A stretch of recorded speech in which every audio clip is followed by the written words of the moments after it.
Have you ever stumbled upon a passage in the Bible that left you scratching your head? Imagine this, ancient texts filled with secrets, enigmas that have puzzled scholars for centuries. What if I told you that within those sacred verses lie mysteries waiting to be uncovered? These are not just stories, they are gateways to profound truths that challenge our understanding of faith and existence. Picture yourself standing at the crossroads of the known and the unknown. What if the answers you seek are hidden right in front of you, veiled in poetic language and historical context? Think about the implications of these mysteries on your beliefs.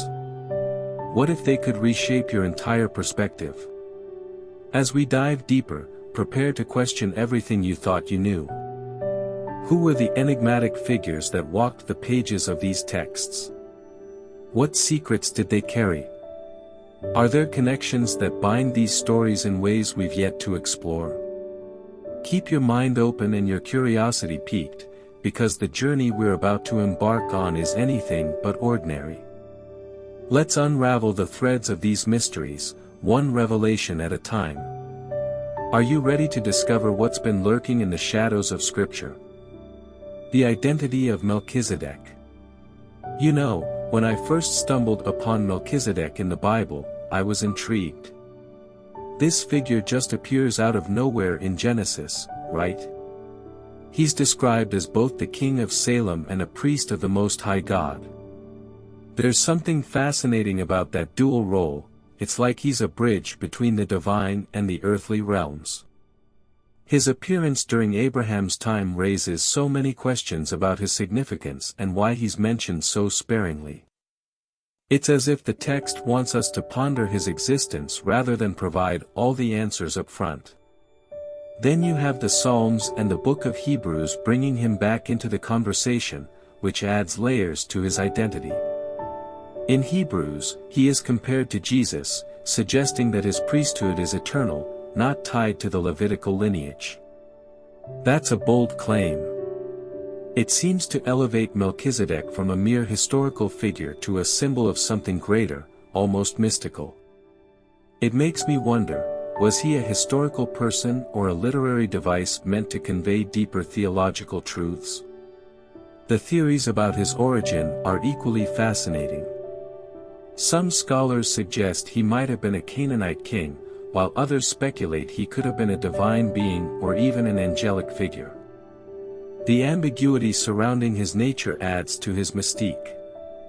How can one man embody such profound significance? I find it compelling that his identity remains elusive, inviting us to explore our understanding of priesthood and kingship. Moreover, Melchizedek's encounter with Abraham is crucial. When Abraham offers him a tithe, it speaks volumes about respect and recognition. It's not every day you see a patriarch honoring someone like that. This act suggests that Melchizedek held a place of authority that even Abraham acknowledged, which is quite significant considering Abraham's status in biblical history. It makes me think about the implications of authority and reverence in our spiritual journeys today. In a broader sense, the mystery of Melchizedek invites us to question our own identities as seekers of truth. Just like he defies easy categorization, maybe we too are more than the labels society puts on us. The questions he raises about priesthood, kingship, and divine authority linger long after we close the book, urging us to dig deeper into our own spiritual narratives. The Book of Enoch and its lost segments. Now, let's pivot to the Book of Enoch. I remember the first time I heard about it, it was like discovering a hidden treasure. This ancient text, often excluded from the biblical canon, offers a wealth of insights into early Jewish thought and apocalyptic literature. It's intriguing how this book expands on Genesis, particularly with its elaborate descriptions of angels and the heavenly realm. You can't help but wonder how it might have shaped early Christian beliefs if it had made the cut into the Bible. One thing that strikes me is the sheer influence of Enoch on later literature. You can see its echoes in the New Testament, especially in the writings of Peter and Jude. It's fascinating to think that a text not officially recognized could have such a significant impact on the development of theological ideas. It raises questions about what it means for something to be canonical, and how those decisions were made. Who decided what was included or excluded, and why? The lost segments of Enoch only heighten my curiosity. What ideas or narratives did we miss out on? The notion that there could be pieces of wisdom or prophecy lying in obscurity makes me feel like we're only scratching the surface of understanding early beliefs about the divine and the cosmos. It's like a puzzle with missing pieces, and I can't help but wonder how those pieces would fit into our current understanding of biblical texts. Moreover, the Book of Enoch touches on themes of judgment and redemption that resonate strongly with contemporary readers. The vivid imagery of the final judgment and the fate of the wicked is both haunting and compelling. It reflects a deep concern with morality and divine justice that feels just as relevant today. In a world where we often grapple with issues of right and wrong, Enoch's perspectives could provide much-needed context and reflection. Ultimately, the exclusion of the Book of Enoch from the canon invites us to explore alternative narratives and interpretations of faith. It's a reminder that our spiritual journeys often involve navigating the spaces between accepted beliefs and the mysteries that lie beyond. Perhaps, in seeking out these lost texts, we can uncover new truths that enrich our understanding of the divine and ourselves. The Nephilim, giants of antiquity. When I read about the Nephilim in Genesis, I can't help but feel a mix of intrigue and confusion. These giants are mentioned in such a brief passage, yet they evoke a sense of wonder and dread. The idea that they might be the offspring of the sons of God and the daughters of men raises so many questions about their origins and nature. Were they truly giants, or is that a metaphor for something deeper? It's a passage that beckons us to explore the boundaries of the known and the mythical. The interpretations surrounding the Nephilim are vast and varied. Some view them as fallen angels or divine beings, while others suggest they were simply human beings of great stature or renown. This ambiguity opens up a discussion about the nature of divinity and humanity. What does it mean for beings of different realms to interact? It challenges our understanding of the spiritual and physical worlds, pushing us to think beyond conventional boundaries. What fascinates me is the way the Nephilim are often linked to themes of violence and corruption in the world. Their very existence is tied to a pre-flood narrative that highlights humanity's wickedness. It's almost as if they symbolize the darker aspects of our nature, serving as a reminder of the consequences of straying from divine principles. In a way, they act as a cautionary tale, warning us about the potential for chaos when the sacred and the profane intermingle. The impact of the Nephilim on contemporary theology is also significant. They raise questions about the nature of evil and the complexities of free will. If the Nephilim were indeed a result of divine beings mingling with humans, what does that say about our choices and moral responsibilities? It's a complex web of ideas that invites us to reflect on our own lives and the forces at play within them. Ultimately, the Nephilim serve as a powerful metaphor for the unknown. They remind us that there are mysteries in our faith that may never be fully resolved. Yet, in grappling with these enigmatic figures, we may find new insights into our own humanity, our struggles, and our quest for understanding in a world filled with uncertainties. The Book of Enoch and its lost segments. You know, when you dive into the Book of Enoch, it's like peeling back the layers of an ancient onion. There's so much richness and complexity.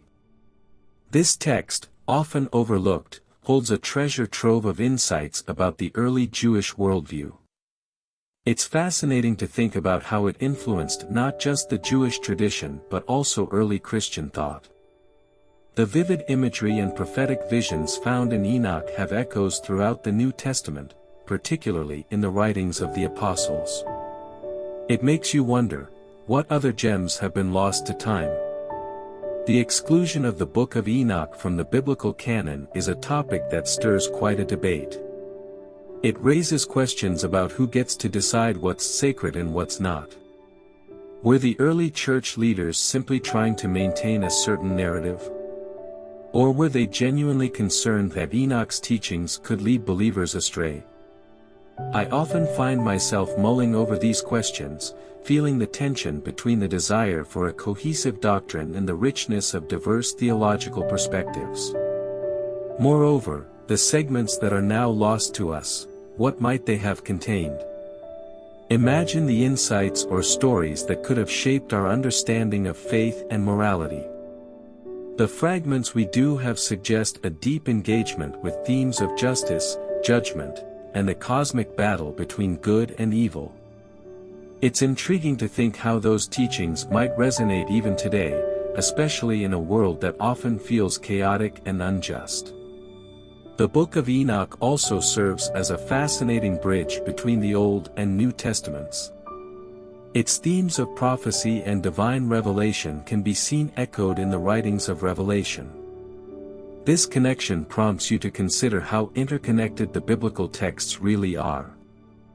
The layers of meaning that Enoch adds to the larger biblical narrative illuminate the development of theological concepts that have persisted through centuries.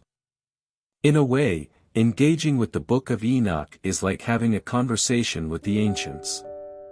It challenges us to think critically about the historical context of our beliefs and the evolution of religious thought. It's a reminder that our spiritual heritage is not a straight line but a rich tapestry of ideas and stories that continue to inspire and provoke deep reflection. The Nephilim, giants of antiquity. When I first stumbled upon the mention of the Nephilim in Genesis, I couldn't help but feel a shiver of intrigue. These giants of antiquity, described as the offspring of the sons of God and the daughters of men, invoke a sense of mystery and wonder. What exactly were they? Were they just myth, or did they represent something deeper within the human psyche? There's something captivating about the idea of beings that walked among us, larger-than-life figures who somehow embody both human traits and divine attributes. As I learned more about the various interpretations of the Nephilim, I found myself caught in a web of theories and speculations. Some scholars suggest they were fallen angels, while others argue they were simply mighty warriors or rulers. Each interpretation seems to uncover a layer of human experience, our fascination with power, our fears of the unknown, and our attempts to understand our place in the cosmos. It's almost like they symbolize the struggle between the divine and the earthly, the sacred and the profane. What's particularly striking is how the narrative of the Nephilim has transcended time. Their mention in Genesis has inspired countless works of art, literature, and even movies. The way they capture our imagination speaks volumes about our collective consciousness. It's like we're drawn to these figures because they represent the extremes of human experience, strength, fear, and the quest for meaning in a chaotic world.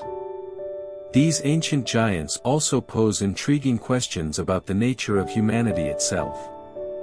If they were indeed the offspring of divine beings, what does that say about our own origins? It challenges us to consider the complexity of our identity and the duality of our existence. Are we merely earthly beings, or is there something more divine within us?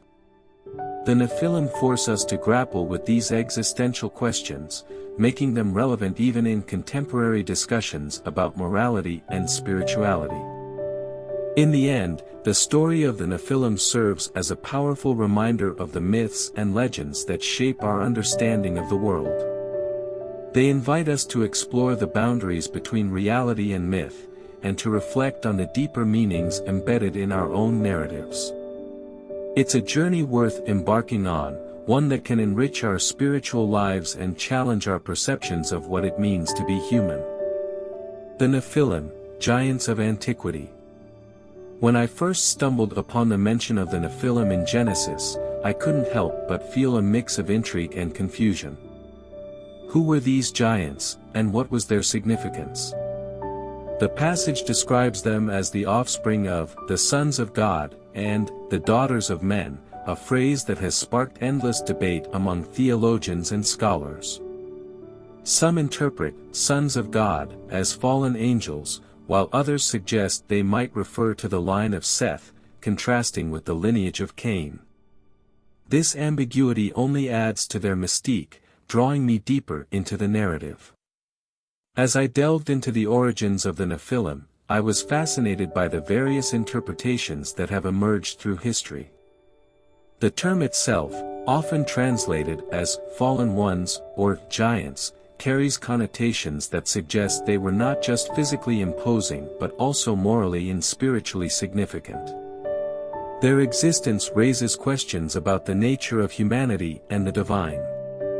Were these beings a direct result of divine intervention, or were they simply a product of human sinfulness? The tension between these ideas makes the story all the more compelling.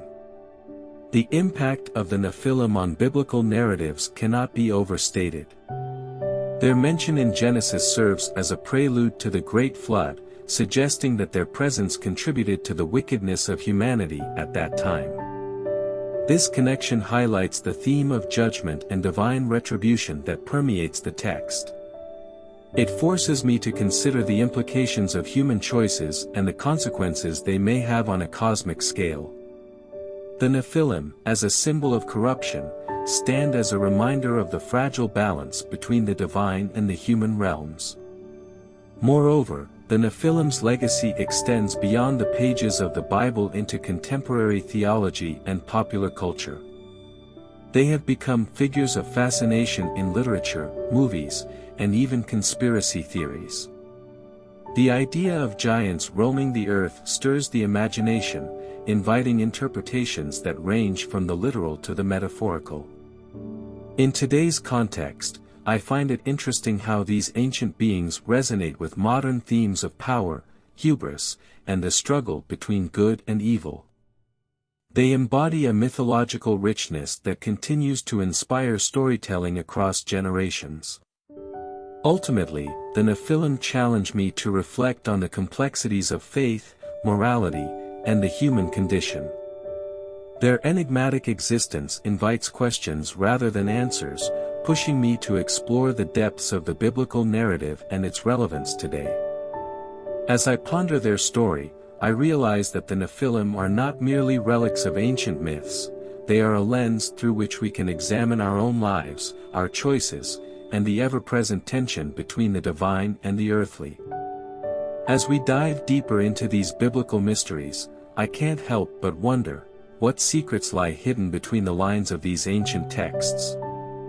Each unanswered question beckons us to explore further, pushing the boundaries of our understanding. For instance, what do you think happened to the Ark of the Covenant? Or why did God choose Moses, a man with a speech impediment, to lead his people? These enigmas aren't just stories, they challenge our faith and ignite our curiosity. Imagine unraveling the truth behind the enigmatic Nephilim or the mysterious disappearance of Enoch. What if the answers could change how we view our own lives today? As you ponder these questions, I invite you to reflect on your own experiences. Have you ever felt a moment of divine intervention that seemed inexplicable? And here's a thought: what if the mysteries we uncover can bring us closer to understanding God's purpose for us? So, keep your minds open and your hearts ready for the journey ahead. Remember, every mystery holds a lesson waiting to be learned. What will you discover next? Join me in the comments below, and let's unravel these secrets together.